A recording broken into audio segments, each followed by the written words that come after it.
चलिए मित्रों, देर न करते हुए कथा को आगे बढ़ाते हैं। उनके भी दिमाग में यही चल रहा था कि आखिर उन बुजुर्गों ने उसे त्रिकाल पुट्टी के पास आज जाने से क्यों मना कर दिया। कुछ फीट की ऊंचाई पर काल पक्षी उन पांचों की परिक्रमा कर रहा था। इस बात की जरा सा भी भनक उन पांचों को नहीं थी। 3 बार परिक्रमा करने के बाद वह काल पक्षी एक बार फिर वहां से उसी खंडर की दिशा की तरफ उड़कर जाने लगा, जहां काल केतु उनका काफी बेसब्री से इंतजार कर रहा था। कुछ ही देर में गांव पहुंचकर वे चारों बुजुर्ग अपने अपने घर को पहुंच चुके थे। अपने अपने घर जाने से पहले उन चारों ने सबसे पहले सपना के पिता को अपने घर को जाने को कहा। उनके जाने के बाद उन चारों ने आपस में कुछ महत्वपूर्ण बातें की और फिर अपने अपने घर को जाने लगे। उन चारों में से एक बुजुर्ग ने अपने साथ त्रिकाल पुट्टी की दी हुई चावल का पात्र संभाल कर अपने साथ लेकर जाने लगा। अगली सुबह अमावस के दिन पूरे बैजापुर गांव में एक अलग ही माहौल बना हुआ था। सबके सब अंदर से काफी डरे हुए थे। आज त्रिकाल पुट्टी उस बैजापुर गांव में आकर क्या करने वाला था, इस बात की कौतूहल सबके अंदर बनी हुई थी। दोपहर 2 बजे के बाद गांव के कुछ लोग धीरे धीरे उस पीपल के पेड़ के पास आने लगे। रात्रि भोज के लिए लगने वाली सारी सामग्री एकत्रित करके उस पीपल के पेड़ के पास पहुंचने लगे। जिनको जो काम निर्धारित किया गया था वे सभी अपने अपने काम में लगे हुए थे। उस पीपल के पेड़ के बगल में एक शामियाना बांस के सहारे टांगा हुआ था। उसी शामियाने के नीचे कुछ कुर्सियां भी लगी हुई थीं। वे चारों बुजुर्ग भी वहीं कुर्सी के ऊपर बैठकर वहां काम कर रहे लोगों को दिशा निर्देश दे रहे थे। उन चारों बुजुर्गों में से एक बुजुर्ग के हाथ में चावल का पात्र भी थमा हुआ था, जो तांत्रिक त्रिकाल पुट्टी ने बीती रात दिया था। तकरीबन 2 घंटे के अंदर ही रात्रि भोज की सारी सामग्री एकत्रित की जा चुकी थी। खाना बनाने के लिए बड़े बड़े चूल्हे जमीन खोदकर तैयार किए जा चुके थे। बड़ी बड़ी कढ़ाई करछी सहित उस चूल्हे के ऊपर रखे जा चुके थे। सामने ही एक कोल्हू जिनसे एक बैल भी बंधा हुआ था। उस बैल के आंखों के ऊपर एक पट्टी बंधी हुई थी। त्रिकाल पुट्टी के कहे अनुसार उस बैल को वहां कोल्हू के साथ बांधा गया था। शाम के 5 बज चुके थे। चारों तरफ धीरे धीरे अंधेरा छाने लगा। सभी कोई अब तांत्रिक त्रिकाल पुट्टी के आने का बेसब्री से इंतजार कर रहा था। आधे घंटे बाद तांत्रिक त्रिकाल पुट्टी अपने सहयोगी कपटी के साथ बैजापुर गांव के परिसर में दाखिल हो चुके थे। त्रिकाल पुट्टी का सहयोगी कपटी अपने कंधे पर एक कपड़े का झोला टांगे और अपने दाहिने हाथ में मशाल थामे उसी पीपल के पेड़ की तरफ चला आ रहा था। उन दोनों को आते देख वे चारों बुजुर्ग अपनी अपनी कुर्सियां छोड़कर उनकी तरफ बढ़ने लगे। तांत्रिक त्रिकाल पुट्टी उस पीपल के पेड़ से कुछ ही दूरी पर ही रुक गया। त्रिकाल पुट्टी वहां रुककर अपने चारों तरफ काफी गौर से देखने लगा। वे चारों बुजुर्ग उसके पास तेज कदमों से आ रहे थे। उन सभी को त्रिकाल पुट्टी ने अपना दाहिना हाथ ऊपर उठाकर कहा, रुक जाओ, बस वहीं रुक जाओ। त्रिकाल पुट्टी की बात सुनकर वे चारों बुजुर्ग वहीं के वहीं रुक गए। तांत्रिक त्रिकाल पुट्टी ने अपनी आंखें बंद कर ली। आंखें बंद करने के बाद वह मंत्रों का उच्चारण करने लगा। मंत्र उच्चारण के साथ ही उनके दाहिने हाथ की मुट्ठी बंद हो चुकी थी। कुछ देर बाद अपनी आंखें खोलने से पहले उसने अपनी बंद मुट्ठी को अपने चेहरे के आगे घुमाया और आंख खोलते ही फूंक मारकर उसने अपनी बंद मुट्ठी को खोल दिया। मुट्ठी खोलते ही जैसे चारों दिशा में हवा अपनी एक कंपन लिए आगे बढ़ने लगी। कुछ ही पलों के अंदर बहुत सारे उल्लुओं की आवाज उस बैजापुर गांव के अंदर गूंजने लगी। त्रिकाल पुट्टी अपने कदम आगे की तरफ बढ़ा चुका था। चूल्हे की अग्नि प्रज्वलित हो चुकी थी। त्रिकाल पुट्टी का आसन लगाया जा चुका था। उनका सहयोगी कपटी अपने साथ लाए कपड़े के झोले से सारी सामग्री निकालकर त्रिकाल पुट्टी के आसन के बगल में सुनियोजित तरीके से रखने लगा। त्रिकाल पुट्टी अपने हाथ में कमंडल लिए हुए था। यह वही कमंडल था जिसमें त्रिकाल पुट्टी ने बीती रात चावल के दाने गिन गिन कर रखे थे। उसने अपने सहयोगी कपटी को कुछ इशारा किया।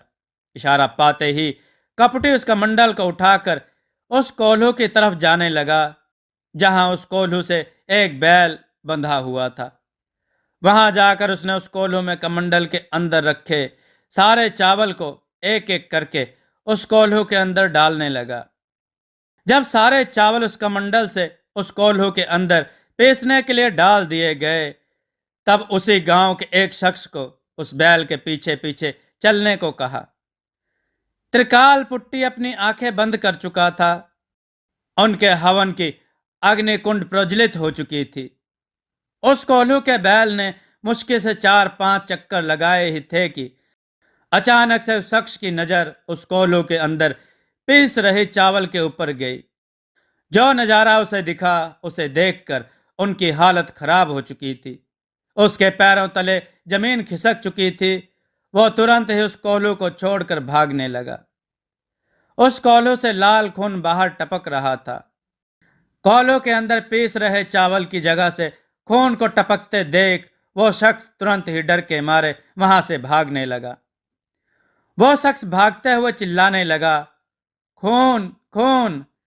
त्रिकाल पुट्टी ने एक झटके में अपनी आंखें खोली। आंखें खोलकर वो तुरंत उस कोल्हू की तरफ देखा। जैसे ही त्रिकाल पुट्टी ने उस कोल्हू की तरफ देखा, उस कोल्हू से टपक रहा लाल खून अपने आप गायब हो गया और गीले चावल का पिसा हुआ पिठार उस कोल्हू से टपकता हुआ दिखने लगा।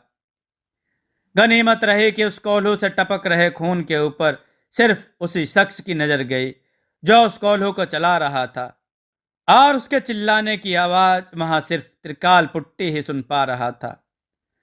जो शख्स भागते हुए चिल्ला रहा था वो अपने आप रुक गया और एक बार फिर उसी कोल्हू की तरफ आने लगा।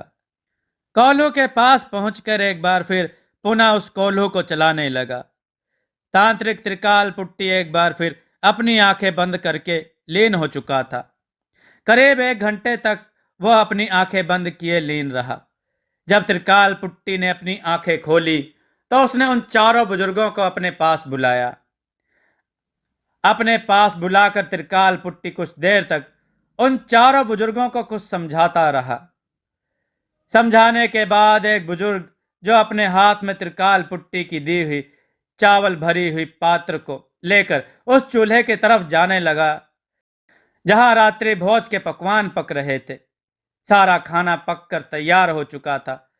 बस अंतिम एक खिचड़ी बची हुई थी जो अब बनना शुरू हुआ था। उस बुजुर्ग ने त्रिकाल पुट्टी की दी हुई चावल के पात्र के ढक्कन को खोलकर बड़ी सावधानी से उस पात्र के सारे चावल को उस चूल्हे पर चढ़ाई कढ़ाई के अंदर डाल दिया। उस बुजुर्ग ने अपने हाथ डालकर उस पात्र में चारों तरफ फेर कर देखने लगा कि कहीं कोई चावल का दाना उसी पात्र में रह तो नहीं गया। सारे चावल उस कढ़ाई में डालने के बाद वह बुजुर्ग उस कोल्हू की तरफ जाने लगा। तब तक वे तीनों बुजुर्ग उस कोल्हू से बैल को अलग कर चुके थे।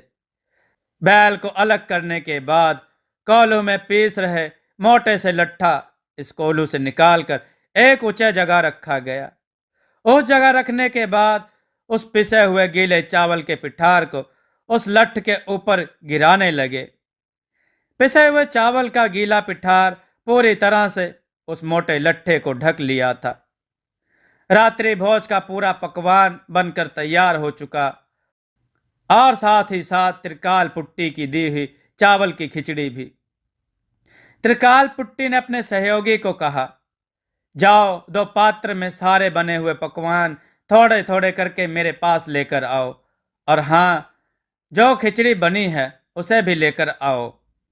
उनकी बात सुनकर त्रिकाल पुट्टी का सहयोगी कपटी अपनी थैली से 2 पात्र और गिलास निकालकर उस तरफ जाने लगा जहां सारे पकवान बने हुए थे। वहां जाकर उसने उन दोनों पात्र में सारे पकवान थोड़े थोड़े करके निकालने लगा। सारे पकवान से परोसी ही थाली कपटी लेकर त्रिकाल पुट्टी के पास आया। त्रिकाल पुट्टी खाना परोसा हुआ एक पात्र कपटी के हाथ से लेते हुए कहा, जाओ एक पात्र उस लट्ठ के पास जाकर दे आओ, और याद रखना सभी गांव वालों को सबसे पहले उस चावल की खिचड़ी ही थोड़ी थोड़ी परोसना है। इतना बात सुनते ही कपटी उस मोटे लट्ठ की तरफ जाने लगा। कुछ ही देर में गांव के सभी लोग रात्रि भोजन खाने के लिए बैठ चुके थे। सभी को सबसे पहले वो चावल की खिचड़ी परोसी गई। तकरीबन आधे घंटे तक सभी खाते रहे। जब गांव के सभी लोग खा चुके थे, तब त्रिकाल पुट्टी ने उन चारों बुजुर्गों से कहा, कोई छूटा तो नहीं?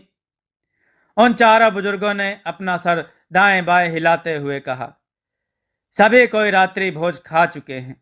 उसके बाद त्रिकाल पुट्टी ने अपने थैले से एक सिद्धि किया हुआ कोड़ा निकालते हुए उन बुजुर्गों से कहा, गांव के सभी लोगों को उस लट्ठ के सामने ले जाकर बैठाओ। त्रिकाल पुट्टी की बात सुनकर वे चारों बुजुर्गों ने सभी गांव वालों को उस लट्ठ के सामने बैठने को कहा। उनकी बात सुनते ही गांव के सभी लोग उस लट्ठ के सामने बैठने लगे। त्रिकाल पुट्टी की बात सुनकर के वे चारों बुजुर्गों ने सभी गांव वालों को उस लट्ठ के सामने बैठने को कहा। उनकी बात सुनते ही गांव के सभी लोग उस लट्ठ के सामने बैठने लगे। त्रिकाल पुट्टी अपनी आंखें बंद करके कुछ देर तक मंत्रों का उच्चारण करता रहा। कुछ देर बाद जब उसने अपनी आंखें खोली तो सामने रखी हुई कोड़ा और कमंडल को अपने हाथ में पकड़ते हुए अपनी जगह से उठ खड़ा हुआ।